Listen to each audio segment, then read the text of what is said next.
12 chapters అయిపోయాయి. మొత్తం 18లో 12 అయిపోయినాయి. అంటే 3 వంతుల్లో 2 వంతులు అయిపోయినాయి.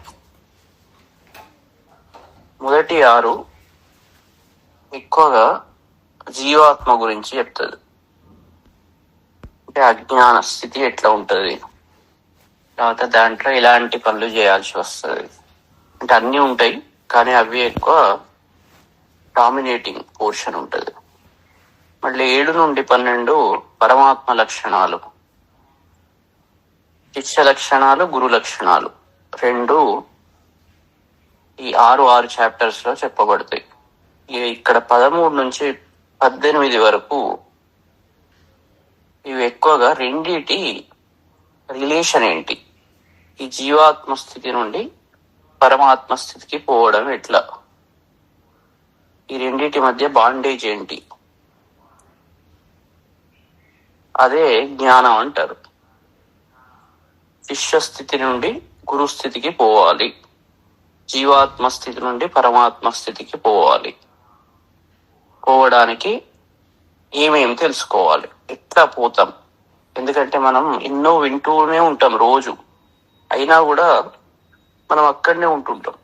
ఇంప్రూవ్మెంట్ అనేది స్లోగా ఉంటుంది. ఎందుకు, దీనికి కారణం ఏంటి? 3 రకాల వ్యక్తులు ఉంటారు. ఒక వ్యక్తి ప్రతి విషయాన్ని తెలుసుకొని ఆ వినగానే దాన్ని తూచా తప్పకుండా ఆచరించి దాన్ని విన్నదాన్ని నిలుపుకొని ముందరికి పోతాడు. అది మొదటి కేటగిరీ. కాబట్టి వాళ్ళు తొందరగా పోగలుగుతారు. ఎందుకంటే వచ్చింది వచ్చినట్టు చాలా పొదుపుగా వాళ్ళు దాన్ని దగ్గర పెట్టుకొని దాన్ని ఉపయోగించుకుంటారు. ఇక 2వ కేటగిరీ, ఇదేంటంటే విషయాన్ని తెలుసుకుంటారు, అర్థమవుతుంది వాళ్ళకు, కానీ అహంకారం, మమకారం వీటి వల్ల అవి పాటించడం కొద్దిగా కష్టమవుతుంది. ఇది కూడా తప్పేం లేదు, అందరికీ ఉంటుంది ఇది. చండీ సప్తశతిలో కూడా సురథుడు, సమాధి, ఈ క్షత్రియ వైశ్యులు వీళ్ళకు కూడా అదే సమస్య. అన్ని విషయాలు తెలిసినా కూడా వాళ్ళ మనసు దాన్ని ఒప్పుకొనియదు. ఇక్కడ అహంకార మమకారాలు అడ్డు వస్తాయి. అక్కడే భగవంతుడి ఉపాసన చేసి మనం ఆ మనస్సులో ఉన్న వీక్నెసెస్ ఏవైతే ఉంటాయో వాటిని అధిగమిస్తాం. అందుకే మన ఏవ మనుష్యాణ కారణం బంధమోక్ష. అది 2 ఎవరైనా చేయాల్సిందే. 2వ కేటగిరీ ఎవరైనా చేయాల్సిందే. అభ్యాస వైరాగ్యాలతో ప్రయత్నం చేసి మనం జ్ఞానస్థితికి పోతాం. ఇక 3వ దాని గురించి ఎక్కువ చెప్పుకోవాల్సిన అవసరం లేదు. వాళ్ళు విషయాలను తెలుసుకోవాలన్న ప్రయత్నము చేయరు, తర్వాత అర్థం కాదు, మొదలు పెట్టరు, నమ్మరు, కానీ దగ్గరికి రారు. ఆ స్థితి నుండి మనం 2వ స్థితికి చేరుకోవాలి. 2 నుంచి 3 ఫస్ట్ స్థితి. అయితే మనకు 12వ చాప్టర్లో ఏం చెప్పాడు, ఈ ధర్మ్యామృతం, ఈ లక్షణాలు ఏవైతే ఉంటాయో అమృత వాక్కులు అట్లాంటివి మనం పాటించాలి. అయితే ఇట్లా ఇవన్నిటి రిలేషన్ ఏంటి? అన్ని పదాలు వింటుంటాం కానీ ఆ పదాల మధ్య డీప్ మీనింగ్ ఏంటి? సరే, మీనింగ్ కూడా అర్థమవుతుంది, దాన్ని ఇట్లా పాటించడం, విషయాలని ఇట్లా తెలుసుకోవాలి. ఈ మొత్తం వేదాంతం ఏదైతే ఉంటుందో జ్ఞానకాండ, ఇది విషయం కరెక్ట్ గా అర్థమైతే సరిపోతుంది. అర్థమై దాన్ని జీర్ణించుకోవాలి. మనం ఒక చీకట్లో పామును ఒక తాడు ఉన్నది, ఆ తాడును దొక్కితే అది పాము అనుకుంటాం, పాము అనుకొని భయపడతాం. ఒరిజినల్ గా భయానికి కారణం ఏంటి అంటే మన అజ్ఞానం. భయం ఎందుకు వచ్చింది? పాము వల్ల రాలేదు, ఎందుకంటే అక్కడ పామే లేదు. మరి భయం ఎందుకు వచ్చింది? లోపల ఎందుకు ఉత్పన్నమైంది భయం అంటే అది తాడుని చూసి పాము అనుకున్నాం గంతే. ఎప్పుడైతే ఆ భ్రమ మన లోపల నుంచి వెళ్ళిపోతుందో, అది పాము కాదు అది తాడు అని తెలిసిపోతుందో, ఈ భయం అనేది ఎగిరిపోతుంది. అక్కడ దాన్ని పాముని చంపాల్సిన అవసరం లేదు, ఎందుకంటే అది లేని లేదు. కాబట్టి ఇక్కడ విషయాన్ని కరెక్ట్ గా అర్థం చేసుకోవాలి, దాన్ని మనం అడాప్ట్ చేసుకోవాలి. అయితే ఇక్కడ నుంచి నెక్స్ట్ 6 చాప్టర్స్ దాని మీద స్పెషల్ ఫోకస్ ఉంటుంది. అది చెప్తున్నాడు అన్నట్టు. శ్రీ భగవాను వాచ్ ఇదం శరీరం కౌంతేయ క్షేత్రం ఇత్యభిధీయతే ఏతద్యో వేత్తి తం ప్రాహు క్షేత్రజ్ఞ ఇది తద్విదః. ఓ కౌంతేయ, ఈ శరీరం ఏదైతే ఉంటుందో ఇదం శరీరం క్షేత్రమితి అభిధీయతే, ఈ శరీరాన్ని క్షేత్రము అని అంటారు. ఇది ఫస్ట్ పాయింట్, అంటే జీవాత్మ లక్షణం అన్నట్టు. ఏతత్ యః వేత్తి తం క్షేత్రజ్ఞః ఇది తద్విదః ప్రాహుః. ఈ శరీరం గురించి అంటే ఈ క్షేత్రం గురించి ఎవరైతే వేత్తి తెలుసుకుంటాడో, శరీరము అంటే అర్థం ఏంటి అంటే నశించేది అన్నట్టు. దాన్ని ఎవరైతే తెలుసుకుంటారో ఈ విషయాన్ని, తం క్షేత్రజ్ఞః క్షేత్రం గురించి తెలిసినవాడు అని, తద్విదః అంటే ఈ విషయం గురించి తెలిసిన వాళ్ళు, క్షేత్రజ్ఞుని గురించి తెలిసిన జ్ఞానులు ఈ విధంగా చెప్తున్నారు అని అంటున్నాడు అన్నట్టు. అంటే ఇక్కడ 2 భాగాలుగా తయారు చేశారు. ఒకటి క్షేత్రం, 2 క్షేత్రజ్ఞుడు. అంటే ఈ తెలుసుకునే ప్రాసెస్ ఏదైతే ఉంటుందో దీన్ని జ్ఞానం అంటారు. ఆ విషయాన్ని పరిపూర్ణంగా, క్షేత్రం గురించి పరిపూర్ణంగా తెలిసినప్పుడు అతన్ని క్షేత్రజ్ఞుడు అంటారు. ఈ ప్రాసెసే జ్ఞానం. తర్వాత ఏం చెప్తున్నాడంటే క్షేత్రజ్ఞంచాపి మాం విద్ధి సర్వక్షేత్రేషు భారత క్షేత్రజ్ఞయోర్ జ్ఞానం యత్తద్ జ్ఞానం మతం మమ. ఓ భారత, ఓ అర్జున, సర్వక్షేత్రేషు ఈ అన్ని శరీరాల్లో, సమస్త శరీరాల్లో అంటే ఈ ప్రపంచంలో కనబడే అన్ని శరీరాల్లో, అన్ని నశించే పదార్థాల్లో, వీటి యందు, ఇది సప్తమి బహువచనం, సర్వక్షేత్రేషు క్షేత్రజ్ఞంచాపి ఆ శరీరాల్లో ఉన్న క్షేత్రజ్ఞుడు ఎవరైతే ఉంటారో ఆ క్షేత్రజ్ఞుణ్ణి మాం విద్ధి, అది నన్నుగా తెలుసుకో. దాంట్లో ఉన్నది ఎవరు అంటే నేనే, అన్ని శరీరాల్లో ఉన్నది ఎవరు అంటే నేనే అని చెప్తున్నాడు. ప్రతి శరీరంలో, సమస్త శరీరాల్లో కూడా ఉన్నది నేనే, మాం విద్ధి. ఇది ఫస్ట్ పాయింట్. చాలా క్లియర్ గా ఇవి గుర్తుపెట్టుకోవాలి. ఎప్పుడైతే ఇది పరిపూర్ణంగా ఒక్కొక్క మాట డైజెస్ట్ అవుతుందో అప్పుడు మనలో చేంజెస్ అనేది ఆటోమేటిక్ గా వస్తుంది. ఆ క్షేత్రం గురించి తెలుసుకున్నట్టు అవుతుంది. అన్ని క్షేత్రాల్లో ఉన్నది ఎవరు అంటే నేనే. ఈ భగవతత్వం ఉన్నది. క్షేత్రజ్ఞయో, ఈ క్షేత్రము క్షేత్రజ్ఞుడు, ఈ రెండిటి యొక్క యత్ జ్ఞానం ఏదైతే ఉన్నదో వీళ్ళ యొక్క సంబంధము, క్షేత్రానికి క్షేత్రజ్ఞునికి వీళ్ళకు సంబంధించిన టోటల్ విషయం ఏదైతే ఉన్నదో, రిలేషన్, ఇది ఆ విషయం ఏదైతే ఉన్నదో తత్ జ్ఞానం మమ మతం, దాన్నే జ్ఞానము అని అంటారు అని అంటున్నాడు. ఈ క్షేత్రం ఏంటి, క్షేత్రజ్ఞుడు ఏంటి, ఈ క్షేత్రం యొక్క లక్షణాలు ఏంటి, క్షేత్రజ్ఞుని లక్షణాలు ఏంటి, రెండిటి మధ్య రిలేషన్ ఏంటి అనేది తెలుసుకోవడమే పరిపూర్ణంగా దాన్ని జ్ఞానం అని మమ మతం, నేను అంగీకరిస్తున్నాను అంటే నా యొక్క స్టాండ్ అన్నట్టు.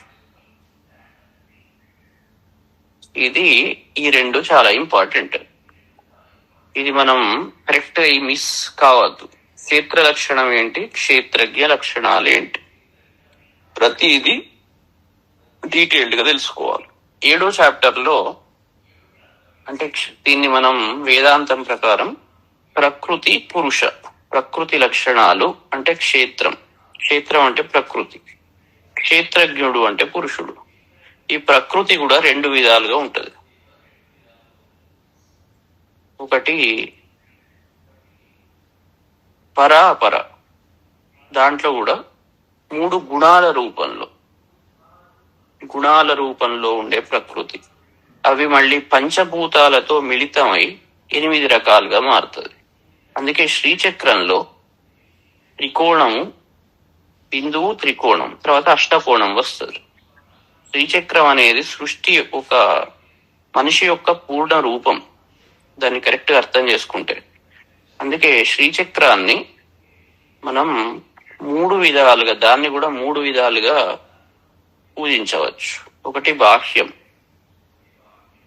తర్వాత 2 అంతరం, మూడవది దాని యొక్క అసలు అట్రిబ్యూట్స్ ఏంటి.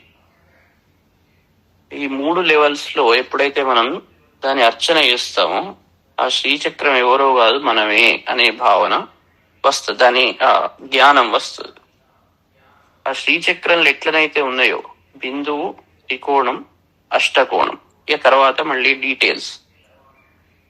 ఇక్కడ బిందువు క్షేత్రజ్ఞుడు, ఈ త్రికోణము త్రిగుణాల రూపంలో, ఆ తర్వాత అష్టకోణం ఆ త్రిగుణాలకు ప్రకృతి పంచభూతాలు అటాచ్ అయినప్పుడు అది 8గా మారుతుంది. అందుకే శ్రీచక్ర పూజ మొత్తం చేసుడు చేత కాకుంటే కనీసం ఈ 3 చక్రాలకు చేస్తే మనకు సిద్ధి వస్తుంది అంటారు. మొత్తం నాకు చేయడం రోజు వీలు కాదు, కనీసం ఈ 3 చక్రాల్లో, ఎందుకంటే ఇది బీజం లాంటిది. ఈ బీజతత్వం ఎప్పుడైతే అర్థమవుతుందో మిగిలిన చెట్టు తత్వం మొత్తం అర్థమవుతుంది. కాబట్టి బీజం చాలా ఇంపార్టెంట్. అక్కడ బిందువు క్షేత్రజ్ఞుడు మంచిగా నోటు చేసుకోవాలి, కరెక్ట్ గా లోపలికి పోవాలి. పోయినప్పుడు మీకు శ్రీచక్ర పూజ ఒక్కసారి తలుచుకుంటే వాళ్ళు చేసినట్టే. ఆ విషయాలను బాగా డీప్ గా డైజెస్ట్ చేసుకోవాలి. బిందువు, త్రికోణం, అష్టకోణం. ఈ త్రికోణం అష్టకోణం ఏదైతే ఉన్నదో ఈ 2 ప్రకృతి స్వభావం అన్నట్టు. ఒకటి 3 గుణాలు, తర్వాత వాటినే మనస్సు, బుద్ధి, అహంకారం, ఆ తర్వాత పంచభూతాలతో కలిసి అది 8గా మారుతుంది. అష్ట ప్రకృతులు, అందుకే కృష్ణునికి 8 భార్యలు. ఈ రకంగా ఈ ప్రకృతి స్వభావం ఏదైతే ఉంటుందో ఇదంతా క్షేత్రం. ఈ విషయాన్ని, క్షేత్రం యొక్క స్వభావాన్ని పరిపూర్ణంగా తెలుసుకున్నప్పుడు మనం ఏంటి అనేది మనకు అర్థమవుతుంది. అందుకే క్షేత్రజ్ఞయోర్ జ్ఞానం ఎత్తత్ జ్ఞానం మతం మమ. ఆ విషయాన్ని పరిపూర్ణంగా తెలుసుకున్నప్పుడు అప్పుడు మనం ఏం చేస్తున్నాం, ఏం ఆలోచిస్తున్నాం, ఏ ప్రాసెస్ ఏది చేస్తున్నది, కంప్యూటర్ లో ఏ పార్ట్ యొక్క రోల్ ఏంటి అది తెలుసుకున్నప్పుడు మనం దాన్ని ఆపరేట్ చేయడం మనకు అర్థమవుతుంది. దేని రోల్ ఏంటి అని మనకు తెలియకుంటే, దేని తత్వం ఏంటి అని మనకు తెలియకుంటే దాన్ని ఆపరేట్ చేయలేము. కాబట్టి విషయాన్ని తెలుసుకోవడమే ఇంపార్టెంట్, అదే జ్ఞానం. అందుకే క్షేత్రజ్ఞయోర్ జ్ఞానం ఎత్తత్ ఏదైతే ఉందో అది జ్ఞానం మతం మమ. ఇది చాలా ఇంపార్టెంట్, ఇది నా స్టాండ్ పాయింట్ అని చెప్తున్నాడు. కాబట్టి ఆ ఇద్దరి యొక్క తత్వాలను మనము తెలుసుకోవాలి.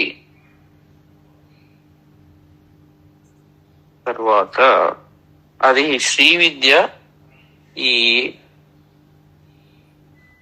భగవద్గీత ఏం తేడా లేదు.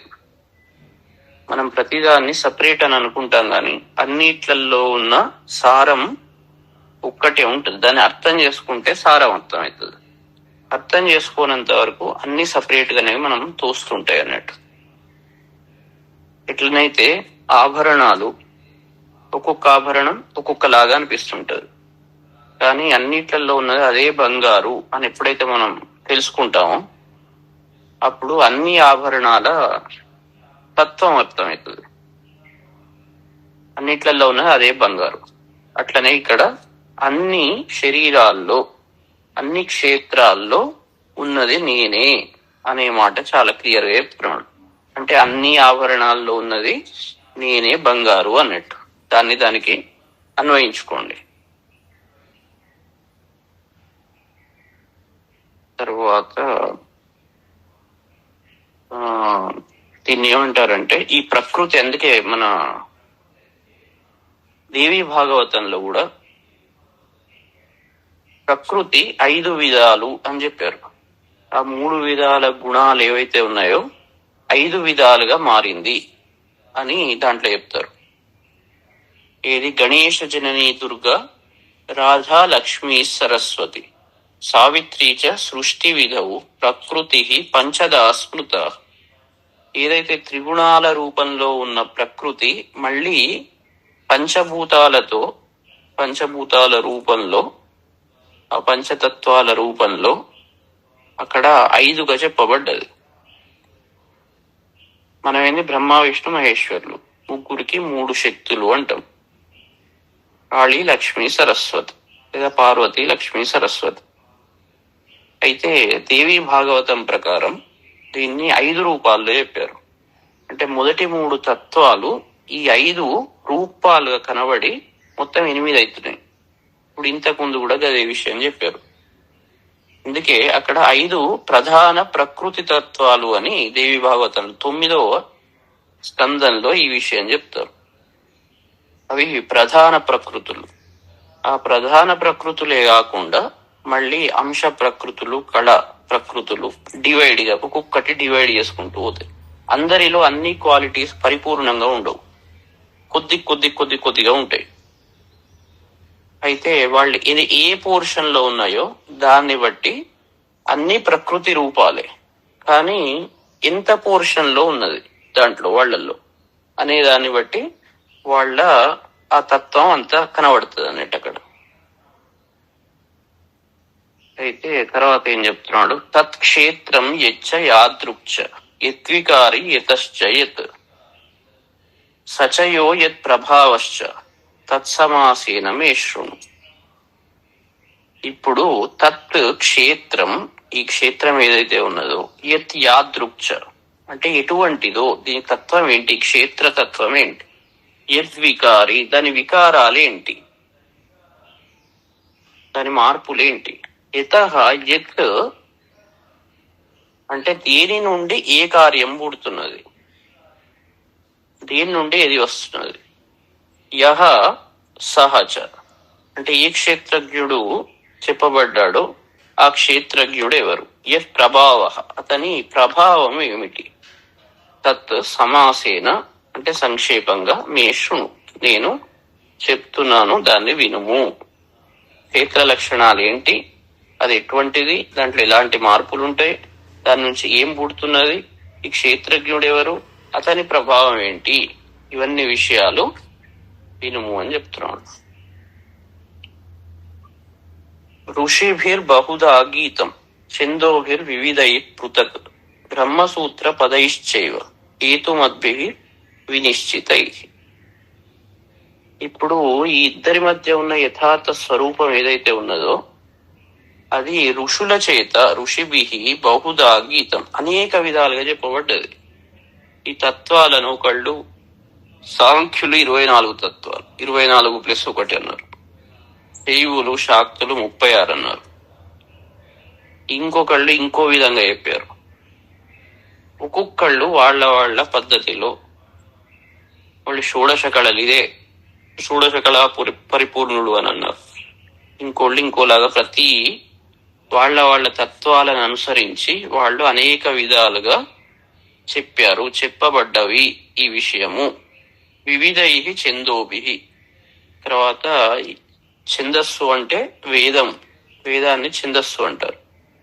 ఛందస్సు అంటే పద్యంలో ఉన్న అక్షరాలను బట్టి దాన్ని ఛందస్సు అంటారు.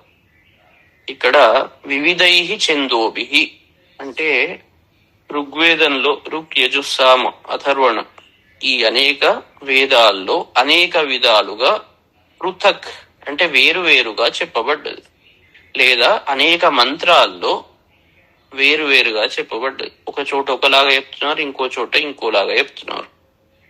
చెప్పేది ఒకటే గాని అనేక పద్ధతుల్లో చెప్తున్నారు. ఆకాశాత్ పతితంతోయం యథా గచ్చతి సాగరం సర్వదేవ నమస్కార కేశవం ప్రతిగచ్చతి అని ఎన్నో విధాలుగా చెప్తున్నారు. ఎన్నో విధాలుగా చెప్పినా అన్నీ పోయేది అక్కడికి. మరి గిన్ని విధాలుగా ఎందుకు చెప్తున్నారు? ఒకటే విధంగా చెప్పొచ్చు కదా అంటే ఒకటే విధం కాదు. ఏ విధమైన ఇప్పుడు మనం అన్ని కూరలు ఎందుకు ఒకటే కూర తినొచ్చు కదా అంటే ఎట్లా ఉంటుంది? ప్రకృతి లక్షణాలే అనేక విధాలుగా ఉంటాయి. ఒక్క విధంగా ఉంటే దానికి అడిక్ట్ అవుతాం, ఆ విషయం పరిపూర్ణంగా తెలియదు. అనేక విధాలుగా చెప్పినప్పుడే, ఎందుకంటే ప్రకృతి ఎప్పుడు అనేక విధాలుగానే ఉంటుంది, ఒకే విధంగా ఉండదు. ఏకం సద్విప్రా బహుదా వదంతి అగ్నిం యమం మాతరిశ్వానమ. కారణం ఏంటి? ఇట్లా అనేక విధాలుగా ఎందుకు చెప్పారు వీళ్ళు అంటే కన్ఫ్యూజ్ చేయడానికి చెప్పారు. కన్ఫ్యూజ్ చేయడానికి చెప్పలే. ఈ క్షేత్ర లక్షణమే అట్లా ఉంటది. ప్రకృతి యొక్క లక్షణమే అనేక విధాలుగా ఉంటది. ఆ అనేక విధాలుగా ఉన్న ప్రకృతిని, ఎందుకంటే అది సృష్టి ఎప్పుడు చేసేటప్పుడు అనేక విధాలుగా సృష్టి చేయబడ్డది.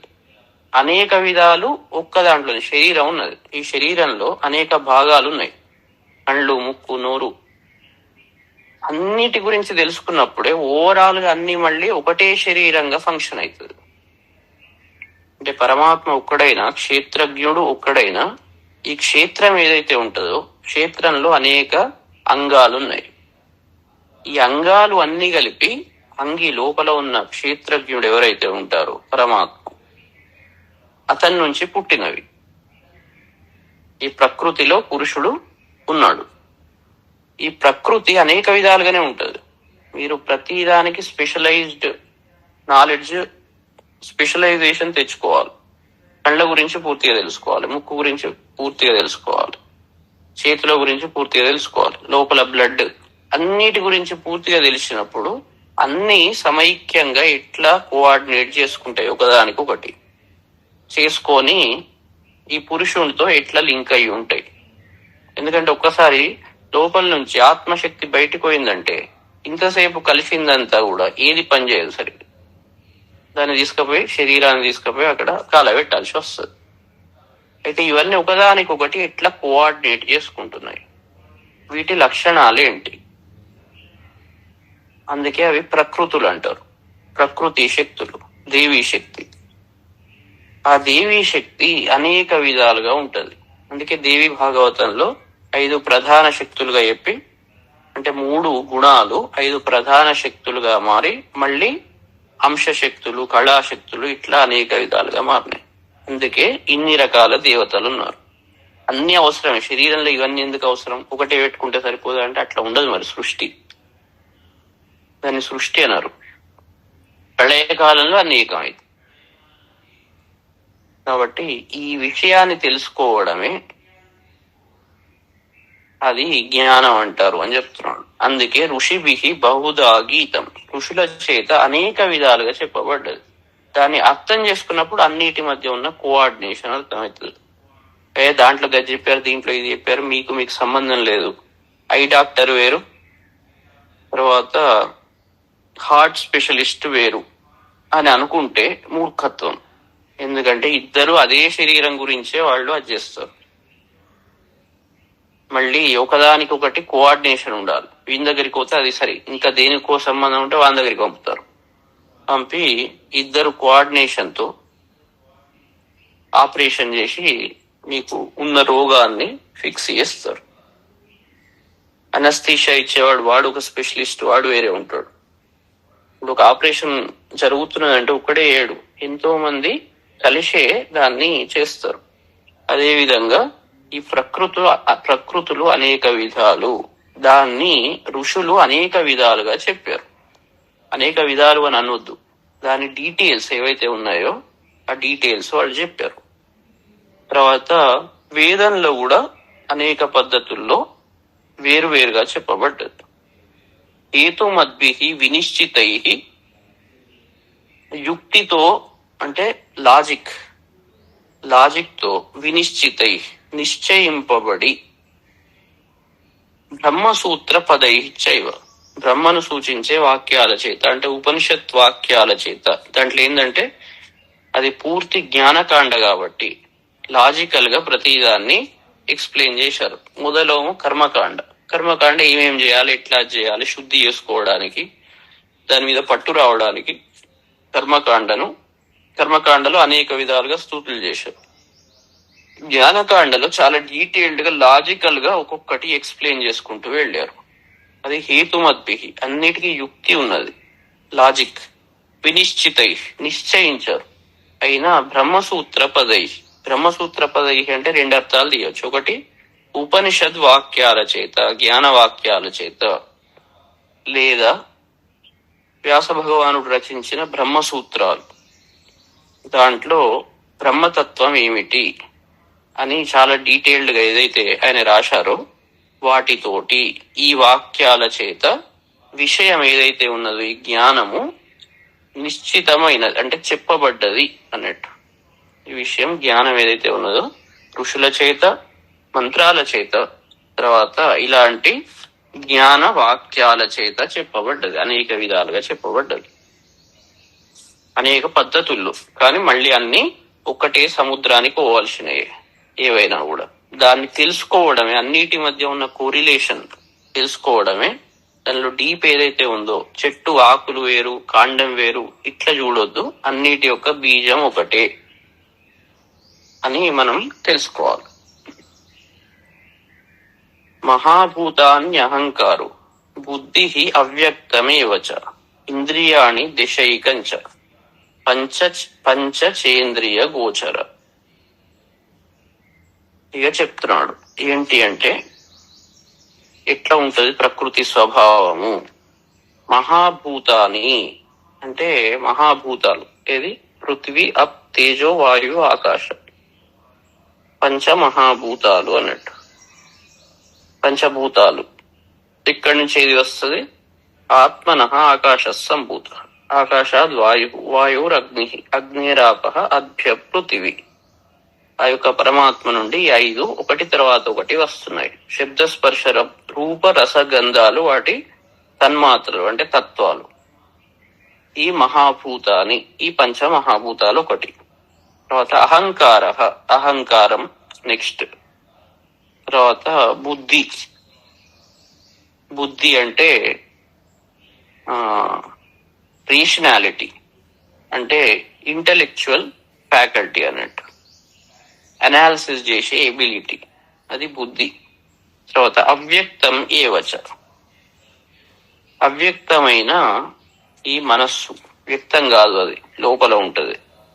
దశేంద్రియాణి, తర్వాత 10 ఇంద్రియాలు, ఏకంచ, ఇవన్నీ ఈ ఇంద్రియమైన మనస్సు. అంటే ఇక్కడ అవ్యక్తమైన అది దశేంద్రియాలు, అన్నిటిని కలిపి ఒక్కదానికి అది చేశారు మనస్సులాగా. తర్వాత ఇంద్రియ గోచరాహ పంచ, ఈ ఇంద్రియాలకు గోచరించే 5 శబ్దాది విషయాలు, అంటే శబ్ద, స్పర్శ, రూప, రసగంధాలు, పంచ తన్మాత్రలు అంటారు. ఈ విధంగా ఈ ప్రకృతి తత్వాలు, వీటిని అశుద్ధ తత్వాలు అంటారు. ఈ రకంగా చెప్పబడ్డాయి. వీటి మధ్య ఇలా అనేక ఉన్నాయి. వీటి మధ్య రిలేషన్ ఏంటి, ఇవన్నీ ఎట్లా లింక్ అయి ఉన్నాయి, సాంఖ్య శాస్త్రం పద్ధతిలో ఎట్లా లింక్ అయినాయి. గాయత్రి దీనికి ఎట్లా లింక్, గాయత్రి మంత్రం స్పెషాలిటీ ఏంది, అన్ని వేదాల్లో ఇదే ఎందుకున్నది, దీన్నే అందరూ చాలా గొప్పగా ఎందుకు కీర్తిస్తున్నారు, ఈ తత్వాలకు గాయత్రి మంత్రానికి సంబంధం ఏమిటి, ఇలా అనేక విషయాలు మనం తెలుసుకున్నప్పుడు ఆ జ్ఞానం మనకు వస్తుంది. అంటే చదివేటప్పుడు ఆ భావనలు మనకు కలిగి ప్రకృతి యొక్క లక్షణాలను మనం పరిపూర్ణంగా తెలుసుకుంటాం. ప్రకృతి లక్షణాలను పరిపూర్ణంగా తెలుసుకున్నప్పుడు అక్కడ క్షేత్ర లక్షణాలు, ప్రకృతి అంటే అక్కడ క్షేత్రం, ఆ క్షేత్ర లక్షణాలను పరిపూర్ణంగా తెలుసుకున్నప్పుడు, క్షేత్రజ్ఞుడితో వాటికి ఉన్న సంబంధాన్ని తెలుసుకున్నప్పుడు, క్షేత్రజ్ఞుని లక్షణాలు తెలుసుకున్నప్పుడు, అవి మనకు దాన్ని జ్ఞానం అంటారు. ఇది తెలుసుకోవడం. తెలుసుకున్నాక అదే బాగా డీప్ గా మనకు డైజెస్ట్ అయినప్పుడు అనుభవ రూపకంగా మారుతుంది. అనుభవం అంటే ఏం లేదు, అనుభవం అంటే కూర్చొని ఏదో సమాధి స్థితి ఏదో పోవడం అని కాదు. సమాధి అంటే అనుభవం పరిపూర్ణంగా వచ్చినప్పుడు, అనుభవం అంటే ఇవి పూర్తిగా డైజెస్ట్ అయినప్పుడు ఆ స్థితి అప్పుడు స్టేబుల్ స్టేట్ ఏదైతే వస్తుందో దాన్ని సమాధి అంటారు. ఏదైతే పర్మనెంటో అదే నిజమైన సమాధి, సహజ సమాధి. ఏదైతే పర్మనెంట్ కాదు, నిర్వికల్ప సమాధి పర్మనెంట్ కాదు, ఎప్పుడు ఉండలేరు అట్లా. మళ్ళీ అక్కడికి పోయి మళ్ళీ రివర్స్ రావాల్సిందే. ఏదైతే పర్మనెంట్ కాదో అది దాన్ని ఏమంటారంటే అది పరిపూర్ణత్వం కాదు. పరిపూర్ణత్వం రావాలి అంటే పర్మనెంట్ ఉండాలి. అందుకే తపస్సు చేయవచ్చు, గ్రంథాలు చదవచ్చు, జ్ఞానం మాత్రం సంపాదించడం కష్టం. లేకుంటే ఏమవుతుందంటే అదే పర్మనెంట్ అనుకుంటాం. రమణ మహర్షి అందుకే జ్ఞాని. ఆయన ఏం చెప్తాడు, నిర్వికల్ప సమాధి కూడా అది కూడా టెంపరీ. అందుకే సహజ స్థితిలోకి రావాలి. సహజ స్థితి న్యాచురల్, ఎప్పుడు అట్లనే ఉంటుంది, మారదు. అది మారుకుంటూ పోయేది, పర్మనెంట్ కాదు. యోవై భూమ తత్సుఖం, కొద్దిసేపు సుఖం ఇచ్చి మళ్ళీ దుఃఖం ఇస్తున్నదంటే అది నిజమైన తత్వము కాదు. పరమాత్మ తత్వం ఎప్పుడు పర్మనెంట్ గా ఉంటుంది, క్షణక్షణం మారుకుంటూ పోదు. అది స్థిరం. ఆ స్థిరం ఏదైతే ఉన్నదో అదే క్షేత్రజ్ఞుడు, అదే కృష్ణతత్వం, అదే గురుతత్వం, అదే భగవతత్వం, అదే శివతత్వం. మీరు ఏ పేర్లన్నా పెట్టుకోండి, పేర్లది ఇంపార్టెంట్ కాదు. ఈ శబ్దం మళ్ళీ ఎక్కడి నుంచి వచ్చింది, నిర్గుణ పరమాత్మ తత్వం నుంచి వచ్చింది. ఆత్మనః ఆకాశ సంభూత, ఆత్మ నుంచి ఆకాశతత్వం వచ్చింది. ఆకాశతత్వమే శబ్దతత్వం. శబ్దతత్వంతో ఈ పేర్లన్నీ వస్తాయి. రాముడు, కృష్ణుడు, శివుడు, విష్ణువు, మీరు ఏదైనా పేరు పెట్టుకోండి. అన్ని పేర్లలో ఆ భావాన్ని చూడాలి. పేరు నుంచి భావం, ఆ భావం మళ్ళీ భావాతీత స్థితికి లింక్ అవుతుంది. అదే ఆత్మస్థితి. కాబట్టి పేర్లతో చాలా మంది పేర్ల దగ్గరనే కన్ఫ్యూజ్ అయిపోతారు. అయిపోయి అడిక్షన్ వస్తుంది. అహంకారం వల్ల నేను చేసేదే కరెక్ట్ అని వస్తుంటది వాళ్ళు. నేను ఏదైతే పేరు పెట్టుకొని పూజిస్తున్నానో, ఏవైతే నేను రూపాన్ని నేను ఆరాధిస్తున్నానో, శబ్ద స్పర్శ రూప మళ్ళీ నెక్స్ట్ స్టేజ్. ఇంకా నేను ఏదైతే రూపం పెట్టుకుని ఆరాధిస్తున్నానో, ఏదైతే పేర్లు నేను వాడుతున్నానో అవే సుపీరియర్. ఇవన్నీ సుపీరియర్ అని ఎందుకు అనిపిస్తుంది అంటే అహంభావం వల్ల, స్వార్థం వల్ల ఇలా అనిపిస్తూ ఉంటాయి. అది ప్రకృతి లక్షణాలు. జ్ఞానం లేదు కాబట్టి వాళ్ళకి ఇవన్నీ న్యాచురల్, ఇవి రావడం సహజం. జ్ఞానం వచ్చినప్పుడు, విషయాన్ని అర్థం చేసుకున్నప్పుడు అట్లా చేయరు. ఈ స్వార్థం కూడా ఎందుకు వస్తుందంటే అజ్ఞానం వల్ల. ఈ స్వార్థం కూడా వీళ్ళకి ఎందుకు వస్తుంది అంటే వీళ్ళు అజ్ఞానం, విషయం తెలియకపోవడం వల్ల. ఒకవేళ విషయం తెలిసినా ఇంతకుముందు చెప్పినట్టు ఆ అహంకార మమకారాల వల్ల సెకండ్ కేటగిరీలో ఉన్నప్పుడు, లేదా ఫస్ట్ కేటగిరీలోనైనా ఉండాలి. అంటే ఫస్ట్ అంటే దీన్ని మనం ఎట్లా తీసుకోవాలంటే పైనుంచి వద్దాం. అన్ని తెలిసిన వాడితో లొల్లి లేదు. ఇక రెండవది తెలిసిన వాడు కాని వాడు ఈ బంధాల వల్ల, అహంకార మమకారాల వల్ల వాడు పని చేయలేడు. ఆ తెలిసిన దాన్ని పరిపూర్ణంగా పాటించలేడు. ఇక మూడవ కేటగిరీ స్వార్థం. అది అసలు విషయాన్ని వాళ్ళకి అర్థమే కాదు, తెలుసుకోవాలన్న ప్రయత్నము చేయడు. అది బాగా డామినేటింగ్ ఉన్నప్పుడు తమో గుణం. అది ఆ తమో గుణంలో ఉన్నప్పుడు మొదటిది సత్వగుణం, ప్యూర్ సత్వగుణంలో ఉంటారు. రెండవది రజోగుణం, 3 తమో గుణం. అందుకే చండీ సప్తశతిలో మనం ఏం చెప్పుకున్నాం, తమో గుణం మహాకాళి తమో గుణాన్ని పూర్తిగా తీసివేస్తుంది. తమో గుణం ఉన్నది మొత్తం ఎగిరిపోవాలి సమాజం నుండి, మన లోపల నుండి తమో గుణం పూర్తిగా ఎగిరిపోవాలి, దానికి స్థానం లేదు. రజోగుణం శుద్ధి కావాలి. శుద్ధి అయినప్పుడు ఇవన్నీ ఈ నెగిటివిటీస్ ఏవైతే ఉంటాయో పోతాయి. సత్వగుణం ప్రకాశం కావాలి, దాంట్లో ఆహుతి ఎక్కువ వేయాలి, ప్రకాశం అవుతుంది. మహాకాళి, మహాలక్ష్మి, మహాసరస్వతి వాళ్ళు అదే మనకు ఆ మూడింటిని, 3 గుణాలను బ్యాలెన్స్ చేస్తారు. అయితే ఇక్కడ ఇవేవైతే ఉన్నాయో ప్రకృతి తత్వం తెలుసుకోకుండా మనం దానికి పోలేం. ప్రకృతి గురించి పరిపూర్ణంగా అర్థం కావాలి. పరిపూర్ణంగా అర్థం చేసుకునే ప్రాసెసే జ్ఞానం.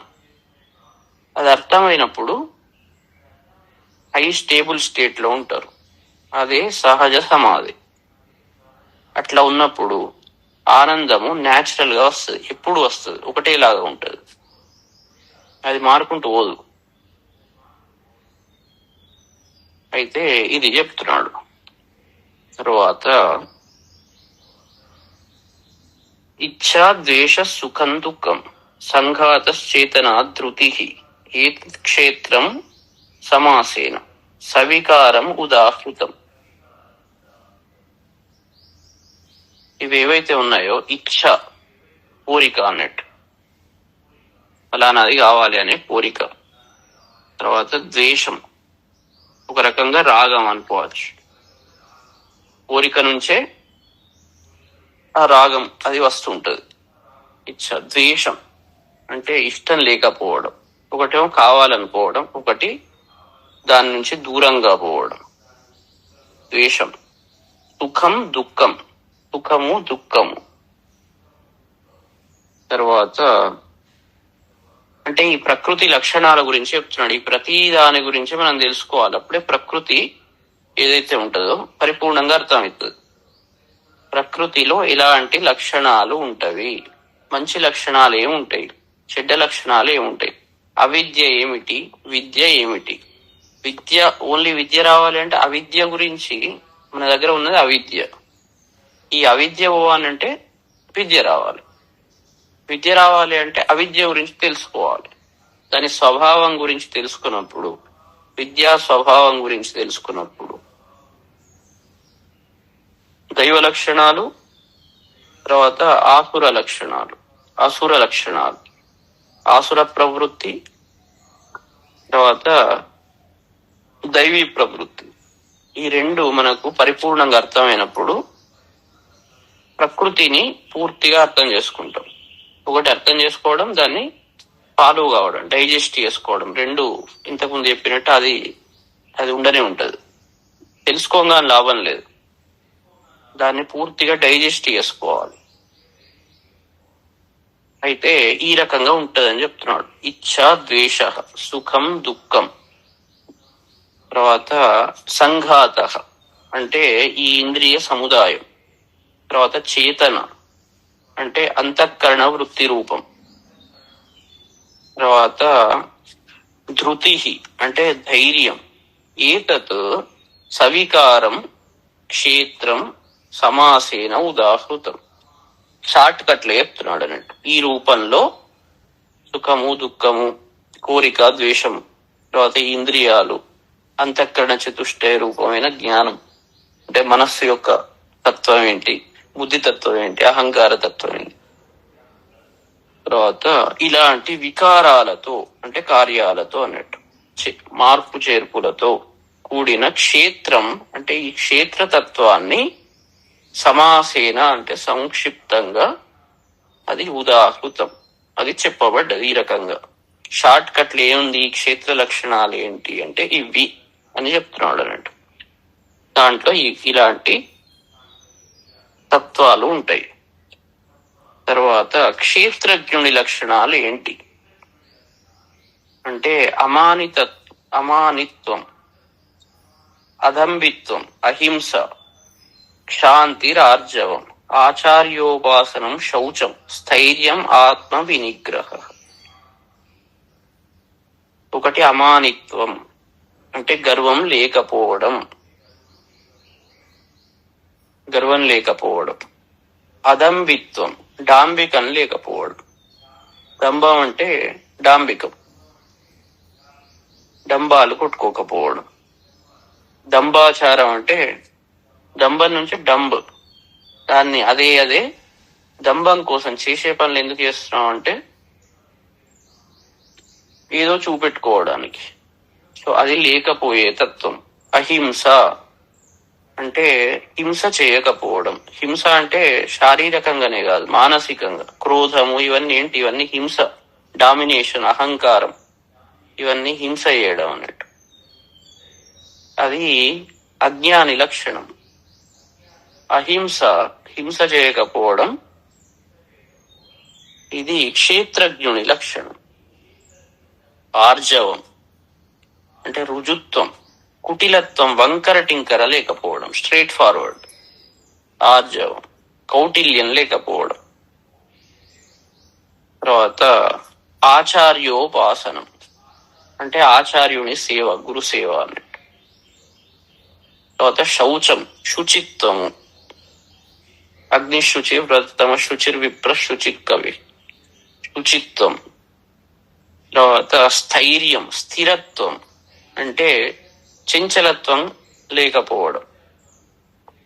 ఎందుకంటే ఆత్మ లక్షణమే స్థిరం అది. కాబట్టి ఆ స్థిరత్వంతో మనం ఇంద్రియాలను కంట్రోల్లో పెట్టుకోవచ్చు. కాబట్టి స్థైర్యం. ఆత్మ వినిగ్రహ అంటే అన్నింటినీ నిగ్రహించే శక్తి, నిగ్రహించుకోవడం. ఇవన్నీ ఏవైతే ఉంటాయో మొదలు చెప్పినవన్నీ అవి క్షేత్ర లక్షణాలు. ఇప్పుడు చెప్పినవి క్షేత్రజ్ఞుని లక్షణాలు. తర్వాత ఇంద్రియార్థేషు వైరాగ్యం, అనహంకారం ఏవచ, జన్మ మృత్యు జరావ్యాధి దుఃఖ దోషాను దర్శనం.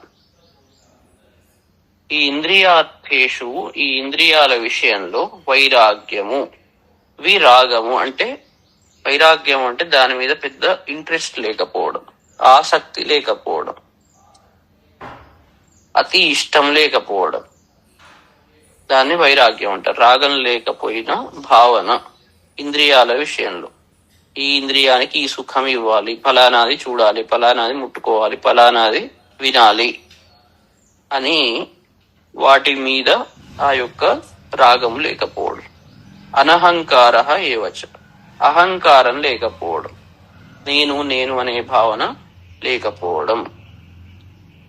తర్వాత జన్మ మృత్యు జరావ్యాధి దుఃఖ దోషాను దర్శనం. తర్వాత జన్మ, మృత్యువు, తర్వాత జర అంటే ముసలితనం, వ్యాధి, వ్యాధులు, ఇవన్నీ దోషాలు. వీటిల్లో ఉన్న దోషాలను చూడడం అంటే ఈ తత్వాలను కరెక్ట్ గా అర్థం చేసుకోవడం. అంటే ఇవన్నీ దోషాలతో కూడినవి. దోషాలు అంటే అర్థమైంది. జన్మ దోషం ఏంటి అంటే జన్మ ఉన్నది అని అనుకోవడమే ఒక అజ్ఞానం. కాబట్టి దాంట్లో ఉన్న లక్షణాలు తెలిసినప్పుడు మనం దాన్ని ఇలా అనుకుంటున్నాం, దాంట్లో ఉన్న దోషం ఏమిటి, ఏది పుడుతున్నది, పుట్టేది ఏంటి అనేది అర్థం చేసుకోవాలి. అప్పుడు దాంట్లో దోషం ఏంటో తెలుస్తుంది. కాబట్టి ప్రతి దాంట్లో ఉన్న దోషానుదర్శనం, ఏదైతే దాంట్లో దోషాలు ఉన్నాయో వాటి గురించి తెలుసుకోవడం. తర్వాత అసక్తి, అనభిష్వంగ, పుత్రధార గృహాదిషు, నిత్యంచ సమచిత్తత్వం, ఇష్టానిష్టోపపత్తిషు. అంటే అసక్తి, ఈ విషయాల మీద, విషయాలు అంటే ఇంద్రియాలకు సంబంధించిన వాటి మీద శక్తి, దాన్ని దృష్టి లేకపోవడం, పట్టుకోకపోవడం. ఆసక్తి అంటే అన్ని వైపుల నుంచి, ఆసమంతా శక్తి, దాని మీద బాగా అతి ఇష్టం అన్నట్టు ఆ ఇంద్రియాల తత్వాల మీద.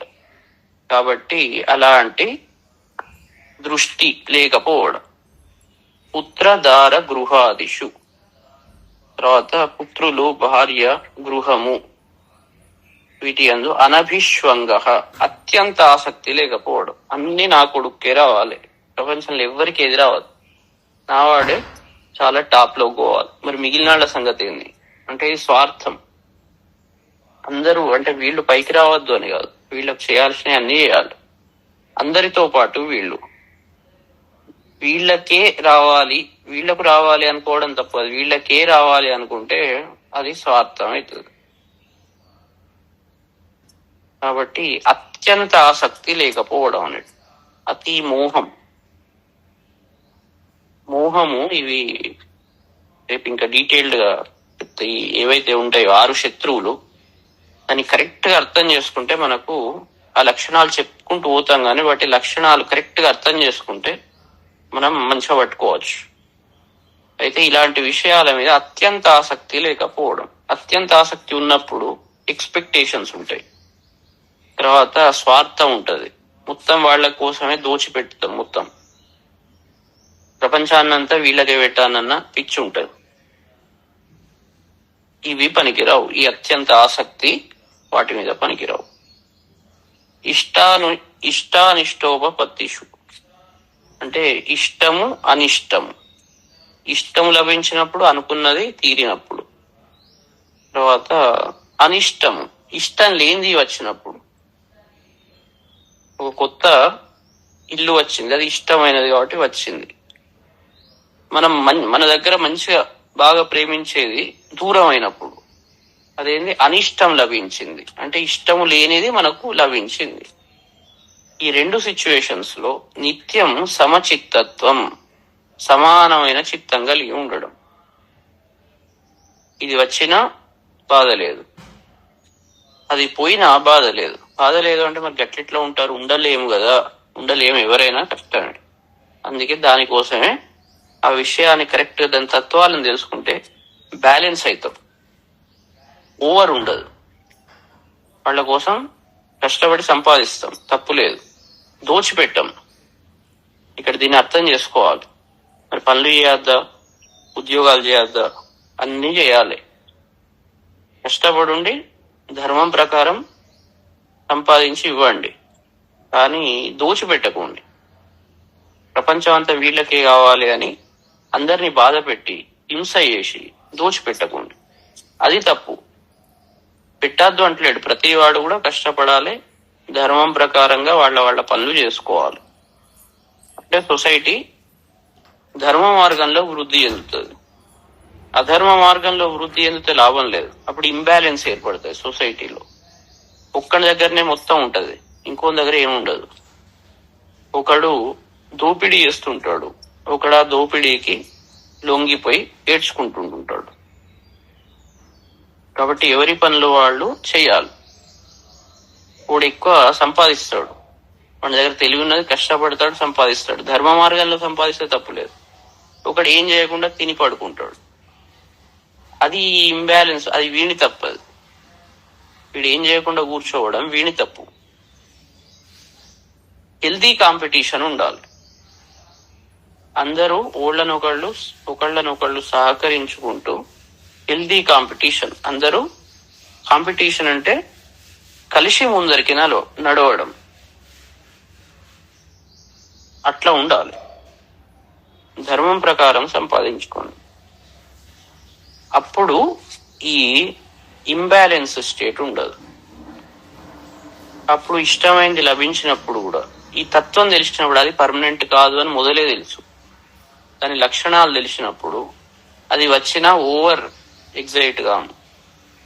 ఇప్పుడు పదవి వచ్చింది, ఈ పదవి ఎప్పుడో ఒకప్పుడు పోతుంది అని అర్థమైనప్పుడు దాని గురించి మరి ఓవర్ అది ఉండదు. పోయినప్పుడు ఎట్లా పోతుందని తెలుసు కాబట్టి పెద్ద బాధపడం. ఎప్పుడైతే వచ్చినప్పుడు ఇది పర్మనెంట్ గా మొత్తం శాశ్వతంగా ఉంటది అనే భ్రమలో ఉంటే వీడు బాగా ఎక్సైట్ అవుతాడు. పోయినప్పుడు అదే రకంగా బాధపడతాడు.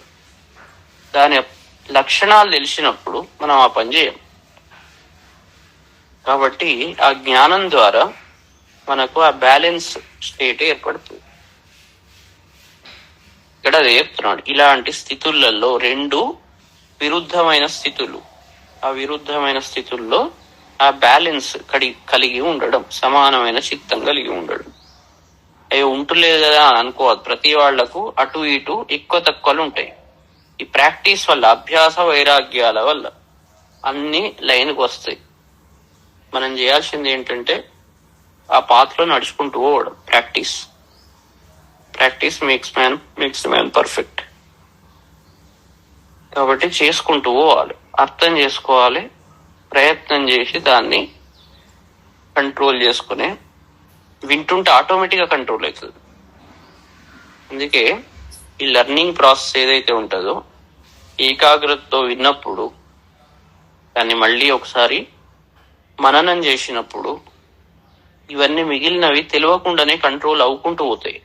డే బై డే మనకే తెలియదు, రోజు ఆ ప్రాసెస్ నడుస్తూనే ఉంటది. మయి చానన్య యోగేన భక్తిరవ్యభిచారిణి వివిక్త దేశ సేవిత్వం అరతిర్జన సంసది.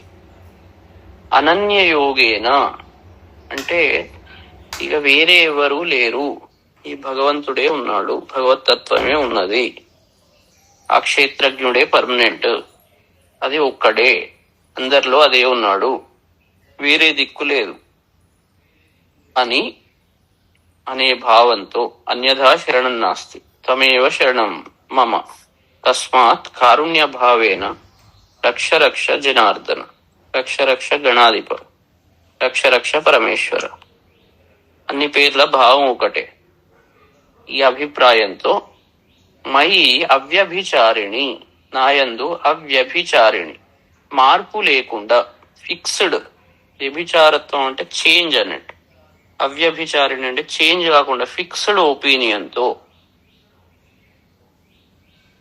భక్తి, ఆ భక్తి తత్వాన్ని, ఆ ప్రేమను వివిక్త దేశ సేవిత్వం అంటే ఇంకేంటి, ఒకటి అనన్య యోగేన, ఆ భావం అది ఉండాలి, అనన్య యోగ భావం ఉండాలి. ఉండి మై అవ్యభిచారిణి భక్తి, మార్పు లేని భక్తి అన్నట్టు.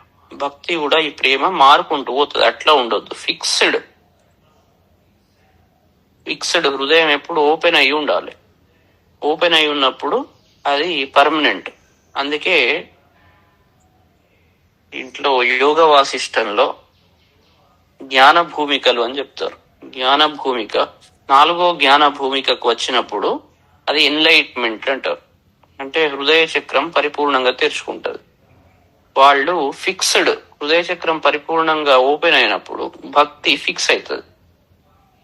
అది ఫిక్స్ అయినప్పుడు సమత్వ దృష్టి, అహంకారం లయమయ్యే ప్రాంతం అది. 3వ చక్రం వరకు అహంకారం, అది ఇంకా పూర్తిగా వీళ్ళకి అహంకారం ఉండే వాళ్ళలో ఓపెన్ కాలే అన్నట్టు అది. అయితే 4వది పూర్తిగా అయినప్పుడు జ్ఞాన భూమిక, అది ఎన్లైటెడ్ స్టేట్. అదే చెప్తున్నాడు, అవ్యభిచారిణి భక్తి, పూర్తిగా పరిపూర్ణమైనప్పుడు ఆ భక్తి ఏమైతుందంటే ఇక మారదు. వివిక్త దేశ సేవిత్వం అంటే జనశూన్యమైన ప్రదేశంలో ఉండడం. జనశూన్యం అంటే రెండవ వ్యక్తి లేని ప్రదేశం, అంటే సాధన కోసం ఓపిక ఏకాంతంలో అట్లా ఉండడం. కొందరికి ఒక్కళ్ళు ఉండడం వాళ్ళకు గిట్టనే గిట్టదు, వాళ్ళకి కంపల్సరీ ఎవరో వాళ్ళు ఉండాలి. అది కూడా కరెక్ట్ కాదు. కొంతసేపు సాధనా సమయంలో ఒక్కడు సాధన ఎప్పుడు ఒక్కడే చేసుకోవాలి, అందరితో కలిసి నాలెడ్జ్ను తీసుకోవాలి. ఇప్పుడు మనం ఏం చేస్తున్నాం, అందరం కలిసికట్టుగా విషయాలను తెలుసుకుంటున్నాం. విషయాలను తెలుసుకున్నాక ఈ మనన స్థితిలో ఏకాంతంగా మననం చేయాలి. మనం లోకంతో ఎప్పుడు కలవాలి అంటే ఒక విషయాలను తెలుసుకునేందుకు, ఎక్స్చేంజ్ కోసం అందరితో కలిసి వర్క్ చేయాలి. ఆ విషయాలన్నీ సేకరించి మళ్ళీ పోయి ఏకాంతంగా దాన్ని ప్రాసెస్ చేసుకోవాలి, మననం. లేకుంటే రోజు తిరుగుతూనే ఉంటాం, అందరితో కలుస్తుంటాం, కానీ దీన్ని సరిగ్గా అబ్జర్వ్ చేయం, దీన్ని మళ్ళీ ప్రాసెస్ చేసుకోం. ఇది ఎందుకు తిరుగుతున్నాం అంటే మనకే తెలియదు. అట్లా కాదు, జనాలతో మనం ఎందుకు పోయి కలవాలి, ఈ అన్ని పనులు ఎందుకు చేయాలి అంటే దాని నుంచి ఒకటి విషయాన్ని నేర్చుకోవడానికి, ఒక కొత్త విషయం తెలుసుకోవడానికి. అన్ని తెలుసుకొని అన్ని ఎక్స్పీరియన్సెస్ చేసి మళ్ళీ ఓపికగా దాన్ని మననం చేసుకోవాలి. చేసుకున్నప్పుడు ఈ అన్నిటి సారం అర్థమవుతుంది. ఇవాళ మొత్తం పొద్దున్న నుంచి రాత్రి వరకు ఇవి నేర్చుకున్నాం అని ఆ శక్తిని, అంటే అన్నం తిన్నాక ఓపికగా డైజెషన్ ప్రాసెస్ అన్నట్టు ఇది. తినడం అన్నిటి దగ్గర నుంచి సేకరించి దాన్ని తింటారు. తిన్నాక లోపల డైజెషన్ ఓపికగా కావాలి. అది మనం ఏకాంతంగా చేసుకునే పూజ, ధ్యానం, తపస్సు, దాన్ని ఏమన్నా పేరు పెట్టుండి కూర్చొని అది చేసుకోవాలి. జన సంసది అరతి, అంటే ఉత్తగానే పోయి జన సంసది, అందరిలో జనాల సమూహంలో, పబ్బులకు దానికి దీనికి ఉంటది కదా పిచ్చి, లేదా చూపెట్టుకోవాలని అందరికి పోయి ఏంది చూపెట్టేది, చూపెడితే ఏం వస్తుంది, ఏం రాదు. ఇవన్నీ మన యొక్క మూర్ఖత్వం అన్నట్టు. జన సంసది అరతి, రతి లేకపోవడం, ఆసక్తి లేకపోవడం. ఒకళ్ళతో ఇంటరాక్ట్ అవుతున్నాం అంటే అక్కడ ఏదో ఆ విషయాన్ని తెలుసుకోవడానికి, ఒక డిస్కషన్, ఒక జ్ఞానం అది చేసుకోవడానికి మాత్రమే వాళ్ళతో ఇంటరాక్షన్ ఉండాలి. అందుకే సంసార విష వృక్షస్య ద్వే ఫలే అమృతోపమే కావ్యామృత రసాస్వాదం. పుస్తకాలు ఎందుకు చదువుతారు, కావ్యాలు ఎందుకు చదువుతారు అంటే విషయ జ్ఞానం, ఎక్స్ట్రాక్షన్ ప్రాసెస్. సంగమై సజ్జనై సహ, సజ్జనుల సాంగత్యం అవసరం ఏమిటి, ఎందుకంటే జ్ఞానం ఎక్స్ట్రాక్ట్ చేయడానికి.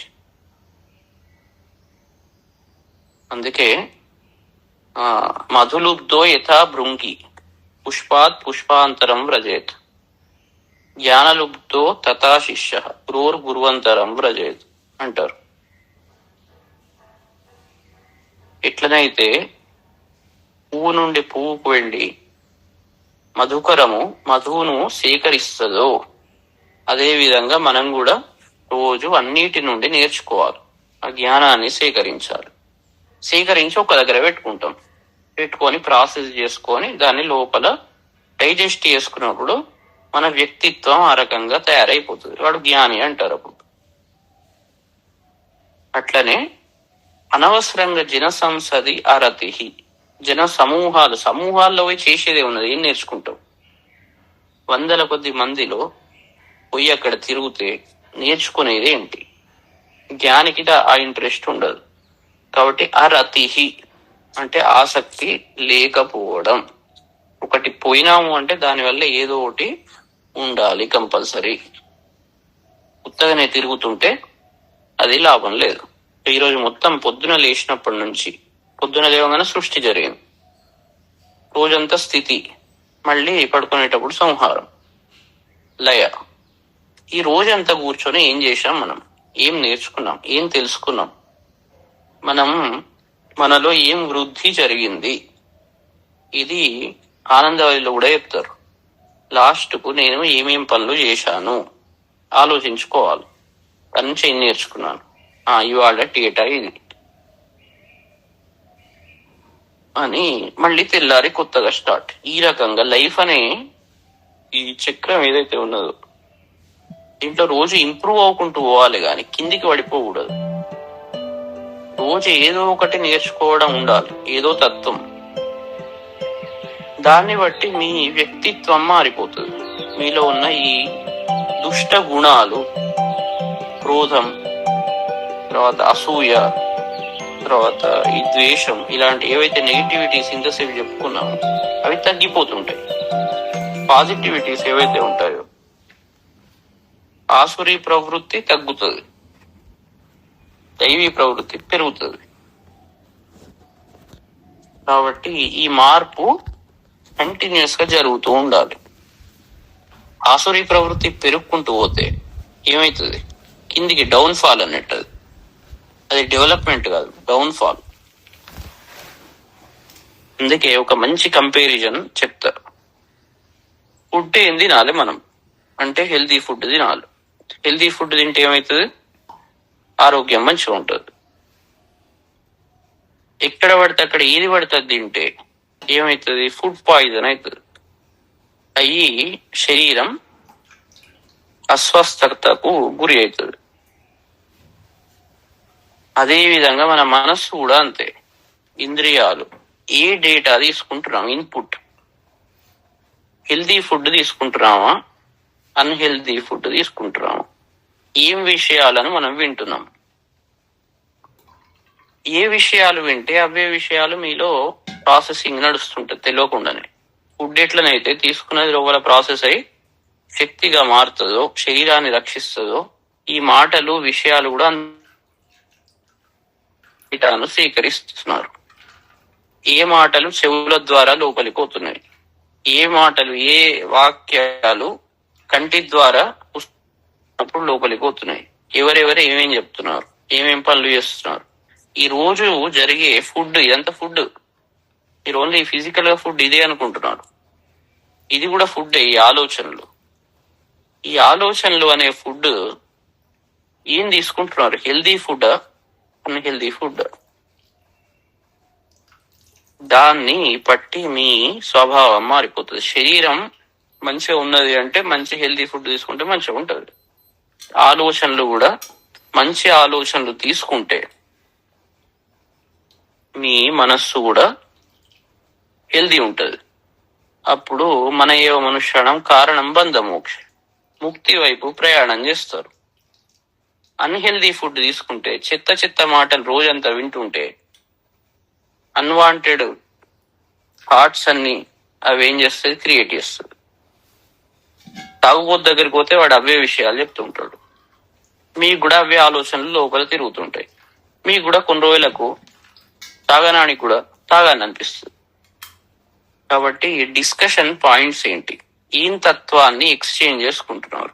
ద్వేషతత్వాన్ని క్రియేట్ చేస్తున్నదా, ప్రేమతత్వాన్ని క్రియేట్ చేస్తున్నదా,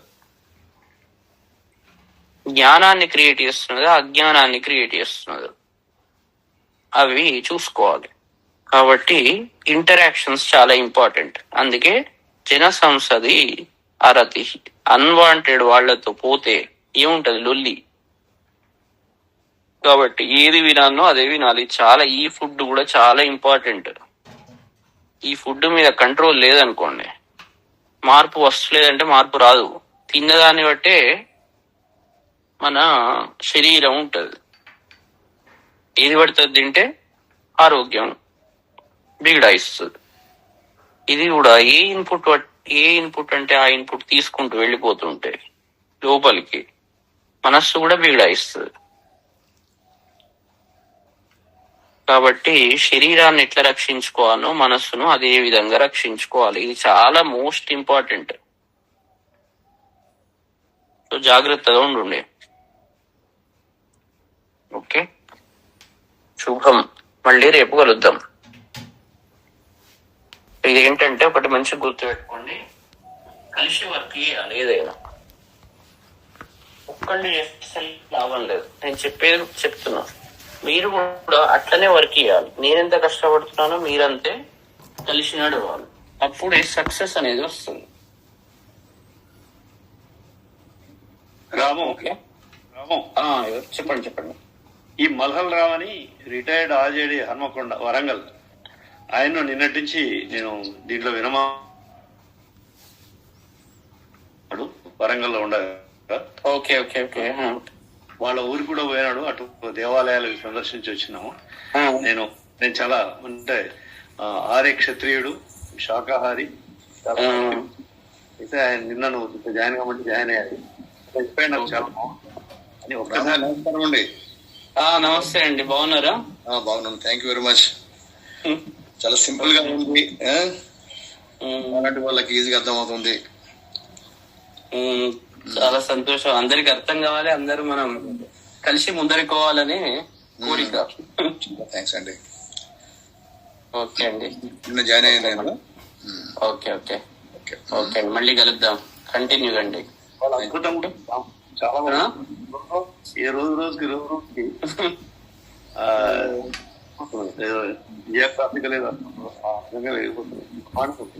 వెరీ హ్యాపీ. అదే కావాలి, అందరం కలిసి ఇట్లా కలిసి పనిచేస్తేనే మనం అందరం బాగుపడతాం, సమాజాన్ని కూడా ముందరికి పట్టుకపోగలుగుతాం. అంటే భావితరాలకు నిజమైన సంపద ఇస్తాం కదా. మనం ఏదైతే సంపద అని అనుకుంటున్నామో ఇదే నిజమైన సంపద. పిల్లల కోసమే కదా అందరూ చేసేది, భావితరాల కోసం, మన కోసం, భావితరాల కోసం. మన వాళ్ళు పెట్టిన ఏదైతే అద్భుతమైన ఋషుల చేత చూపెట్టబడ్డ మార్గం ఏదైతే ఉన్నదో అద్భుతమైన మార్గం, హెల్దీ మార్గం. కాబట్టి అందరం కలిసి ముందరికి పోవాలి.